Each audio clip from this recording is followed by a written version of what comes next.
Oi, mulherada, tudo bem com vocês? Sejam bem-vindas a mais um Pipoca Terapia, um lugar de acolhimento, onde você recebe indicações de filmes e também análises terapêuticas desses filmes.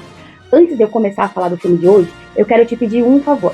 Quero que você convide uma amiga, aquela que você sabe que vai gostar desse tipo de conteúdo, de repente uma tia, uma prima, uma irmã ou até a sua mãe. Assim a gente vai dando acesso a cada vez mais mulheres a esse conteúdo que a gente faz com muito carinho, tá bom? E vamos começar. O filme desta semana é um filme muito marcante para mim, pois ele mostra muito sobre a ferida do abandono paterno. Então, pela minha própria história, eu me identifico muito com esse filme que foi o Tal Pai, Tal Filha. Então, na minha história, eu também tive dificuldades com relação à presença do meu pai. No filme, o pai abandona a Rachel, né? Quando ela tinha 5 anos. No meu caso, meu pai não me abandonou completamente.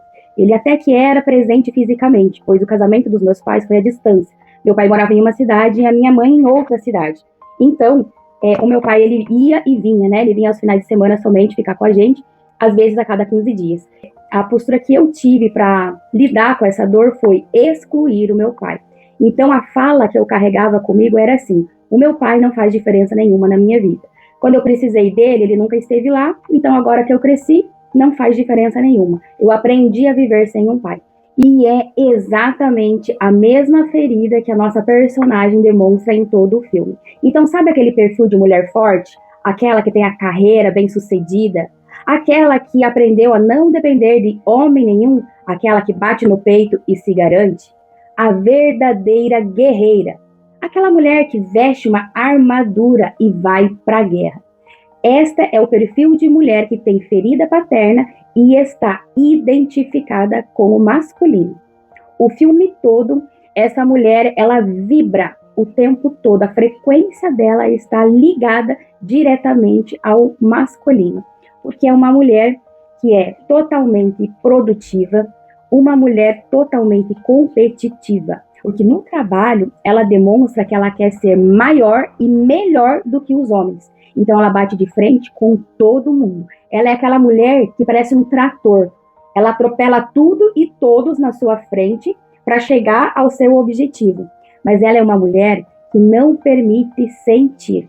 E isso faz dela uma mulher indisponível para relacionamento. Então ela não fica disponível no relacionamento. Então logo no começo do filme, né, a gente ali se depara com ela no dia do seu casamento e completamente desconectado do que está acontecendo por lá. Ela está totalmente ligada ali no celular, no seu trabalho, e pouco está conectada emocionalmente com tudo que está acontecendo. E ali ela é abandonada no altar. E é interessante que desde o começo do filme, a gente percebe muito claro as questões sistêmicas em todo o filme, né? Onde a gente aprende que tudo aquilo que a gente não resolve, a gente repete. Então, a mulher que foi abandonada no altar foi a criança abandonada pelo pai. O que isso quer dizer? Quer dizer que ela não resolveu a ferida que ela tinha desse pai, e isso fez com que ela atraísse o mesmo tipo de padrão de homem igual ao pai dela. Que homem é esse? O homem que vai embora. O homem que a abandona. Gente, a mulher identificada com o masculino, ela tem muita dificuldade em sentir. Qual é a mulher que, abandonada no dia do seu casamento, não chora? A Rachel, ela não se dá o direito de sentir, ela não chora. Ela fica o tempo todo só na raiva, na fúria, porque para a mulher guerreira, chorar é fraqueza. E ela vive uma ilusão que na fúria, no seu ímpeto, na sua raiva, ela está forte. Então ela não derrama uma lágrima e vai trabalhar no dia seguinte como se nada tivesse acontecido. Como se ela tivesse perdido, talvez, uma reunião de trabalho, e não o seu marido. Essa é a mulher guerreira, essa é a mulher que veste a armadura, bate no peito e fala: eu não preciso de nada, eu não preciso de ninguém, eu dou conta sozinha. Eu tô no lugar onde eu queria estar. Esse casamento aí, isso daí ia dar errado mesmo, não ia dar certo. Eu tô aqui fazendo o que eu tinha que fazer. Aí o chefe dela fala, né, você precisa tirar férias, você em 2 semanas, né, tem a sua viagem, seu cruzeiro, você precisa de férias, depois de tudo que aconteceu. Ela fala que não, eu não preciso. O que eu preciso é fechar esse negócio que eu tô prestes a fechar. O que eu preciso é estar aqui trabalhando.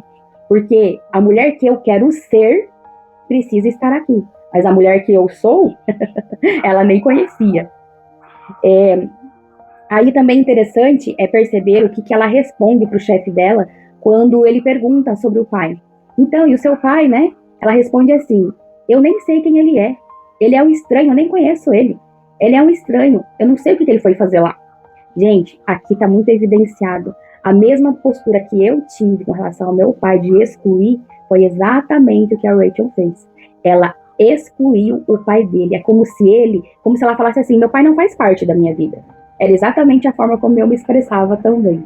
Então, gente, aqui está a evidência de que tudo aquilo que a gente critica, tudo aquilo que a gente rejeita, tudo aquilo que a gente exclui, a gente repete. Tá? Então, assim, ela repetia exatamente o mesmo tipo de comportamento do pai e nem sequer percebia. Então, logo no começo, a gente percebe que essa mulher guerreira, que não se dá o direito de sentir, que não se dá o direito de olhar para dentro de si, que nem sequer sabe quem é, essa mulher guerreira, ela foge para a bebida. Ao invés dela viver e processar o que ela acabou de passar no casamento, ela vai para a bebida. E aí a gente vê que esse pai tem exatamente o mesmo comportamento. Os dois fogem das suas dores. E ao invés de se permitir sentir e resolver, eles correm para a bebida.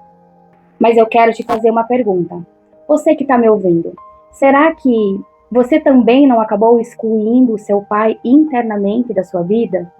Sabe, eu não sei qual é a sua história, mas será que você, assim como eu, teve um pai ausente, seja porque ele foi embora, seja porque ele estava presente, mas nunca foi emocionalmente atencioso com você, ou talvez você nem tenha conhecido seu pai, talvez ele tenha ficado doente, enfim, eu não conheço a sua história, mas independente de como foi a sua história, qual foi a sua postura diante dessa dor? Porque uma ferida de abandono na infância pode ter te levado a tomar uma postura interna para se proteger dessa dor, de excluir o pai. Eu preciso te falar que caso você tenha percebido que também excluiu o seu pai, vai afetar diretamente a tua vida amorosa. Vai te trazer bastantes dificuldades aí no relacionamento. E também na questão da prosperidade financeira, no alavancar da sua vida financeira. Então, assim, essa mulher identificada com o masculino, ela está o tempo todo voltada ao mundo externo. Então, ela vibra na raiva, ela reage com raiva. Ela é uma mulher raivosa, é uma mulher que está sempre rígida, ela é dura. Mas o que ela não percebe? Mais um ensinamento profundo sistêmico. Tudo aquilo que eu critico demais, tudo aquilo que eu rejeito, tudo aquilo que eu julgo, tudo aquilo que eu excluo, eu me torno aquilo ali. Então, se você exclui seu pai, julga seu pai, rejeita seu pai, você se torna o seu pai. Todo o comportamento dela era exatamente o mesmo padrão de comportamento do pai e ela, nem percebia. Desde a profissão que ela escolheu, que ela acha que foi ela que escolheu, até o comportamento amoroso, a forma como ela reagiu, a fuga, né, a bebida, exatamente o mesmo comportamento desse pai que ela tanto rejeitou, que ela tanto excluiu. Gente, se você tem problemas de rejeitar sua mãe, de excluir sua mãe, de falar assim, eu nunca vou ser como a minha mãe, você já está se tornando sua mãe. Se você tem esse mesmo problema com seu pai, você já está se tornando seu pai. O filme mostra isso com muita clareza. Gente, assim, eu escuto bastante, tá? Bastante. Né? A mulher que chega aqui e fala assim, Deus me livre ser igual ao meu pai. Eu não, eu nunca vou fazer como ele fez, eu vou fazer diferente. Deus me livre ser que nem minha mãe. Acha que eu vou fazer o que ela fez comigo? Não, eu nunca vou fazer isso. Gente, sinto muito te dizer, mas você tá se iludindo, porque a gente repete. A vida já mostra que é exatamente isso que a gente faz. Então, no filme, tem um determinado momento que o pai oferece ajuda para ela. E ele fala, eu também sou um gerente de contas. Ou seja, até o tipo de trabalho que ela se encaixou é o mesmo tipo de trabalho que o pai seguiu. Gente, eles não tiveram convivência. Eles não tinham comunicação, eles não se viam. Foram 26 anos de distância. E mesmo longe, o pai dessa filha. Essa filha foi repetindo todo o padrão de comportamento desse pai que ela rejeitava. E é exatamente assim que é a vida. Outra característica dessa mulher guerreira, ela nunca relaxa. Ela está sempre vivendo no modo sobrevivência. Ela não sabe viver a vida. Ela não sabe desfrutar de bons momentos. Ela está sempre com a mente acelerada e ela não consegue contemplar a beleza da vida. Então ela estava ali em volta de pessoas, num ambiente muito gostoso, em lugares para curtir. E ela não conseguia curtir os momentos ao seu redor, porque ela estava conectada somente com a sua mente no trabalho. Então essa é uma característica também muito forte das mulheres guerreiras aí, que batem no peito e falam, eu não preciso de ninguém, eu faço tudo sozinha, eu consigo. Ai, ai. Então ela não se torna uma pessoa relacional. Outra questão também, a forma depois como ela mesma se comportou, né? Lá no cruzeiro, o primeiro homem ali que se aproximou dela, ela já foi ficando com ele, de um jeito totalmente frio, de um jeito totalmente masculinizado, porque ela parecia um homem se comportando, sabe? Um homem que não se importa com nada, que não tem vínculo nenhum, que não tá nem aí, ele só vai lá e fica com a mulherada. Ela se comportou exatamente assim, como um homem. Frio e calculista, foi lá, ficou com ele, não tava nem aí. Ela não se importou com aquele homem do mesmo jeito que ela não se importava com aquele noivo dela lá, que ia ser o marido dela. Você acha que ela amava aquele noivo? Claro que não. A questão dela ali era medo de ficar sozinha, porque ela já tinha sido abandonada pelo pai. Depois, a mãe dela morreu, inclusive ela fala no filme que quando a mãe dela morreu, ela estava no táxi, porque estava atrasada para o trabalho. E ela fala que tinha medo de acabar sozinha, que nem a mãe dela, porque ela não estava disponível para se relacionar com ninguém. Ela era uma pessoa fechada para o relacionamento. Porque para ela, casamento, constituir família, era perigoso. Para ela, casamento e relacionamento e família era a mesma coisa do que sofrimento. Ela viu a mãe sofrendo. Ela sofreu. Para ela é rejeição, para ela é dor, para ela é solidão. Então, para ela, casamento dentro dela, né, a visão que ela tinha disso interna é que casamento era perigoso. Então, de maneira nenhuma eu posso abrir o meu coração de verdade. Então, a única necessidade que ela percebeu é que ela estava ficando sozinha. E por medo de ser abandonada, ela escolheu um homem que abandona para se casar. Teve um outro momento em que daí ela começa a conversar sobre esse noivo, né, com o pai dela, e ela fala assim, ele nunca ia me deixar ser a pessoa que eu quero ser. Então isso mostra que ela ainda está buscando ser alguém. E qual é o padrão da mulher guerreira? É fazer. Então ela faz e continua fazendo, e ela não tem mais o que fazer, mas ela continua fazendo, ela é uma fazedora. O que isso significa? Que para ela se sentir amada, ou aceita, ou validada, ou valorizada, a linguagem dela é fazer. Quando, na verdade, o saudável é ser. E ela não sabia quem era. Porque ela fala, ele nunca vai me deixar ser a pessoa que eu ainda quero ser. Ou seja, quem eu sou agora, não sei. Porque eu ainda estou buscando descobrir quem eu quero ser. E eu não sei valorizar quem eu já sou. Então eu tenho que fazer. Eu faço para ser. Quando o correto é eu sou, e por eu ser, então eu faço. Outra característica, a mulher guerreira, como ela tem dificuldade de sentir, então ela está sempre em alerta e ela se defende atacando. Perfeito, é o perfil dela também. Ela fica o tempo todo no ataque. Para quê? Para que ninguém me veja, para que ninguém toque onde dói. Antes que alguém toque aqui onde dói, eu vou atacar primeiro. Então, esse é a forma dela se defender, atacar. Até que finalmente chega a cena mais maravilhosa para mim, a cena que eu mais gosto desse filme, que é quando eles estão lá na cachoeira. No primeiro momento, ela não consegue desfrutar de nada, né? Daquele lugar maravilhoso, as pessoas se divertindo, e ela lá no seu celular. Aí o abençoado daquele pai vai lá e faz o papel de pai. Exatamente o papel de pai. Ele pega aquele celular e joga dentro da água. E aí fala verdades duras na cara da filha. né? Ele fala ali, fala sobre o relacionamento dela, fala que aquele comportamento de não aproveitar aquele lugar não era normal, fala para ela que se ela não mudar, ela vai continuar trazendo homens que vão continuar abandonando ela. Aí ela vai para a raiva de volta, ela briga com esse pai, num primeiro momento ela resiste tudo aquilo que ele falou.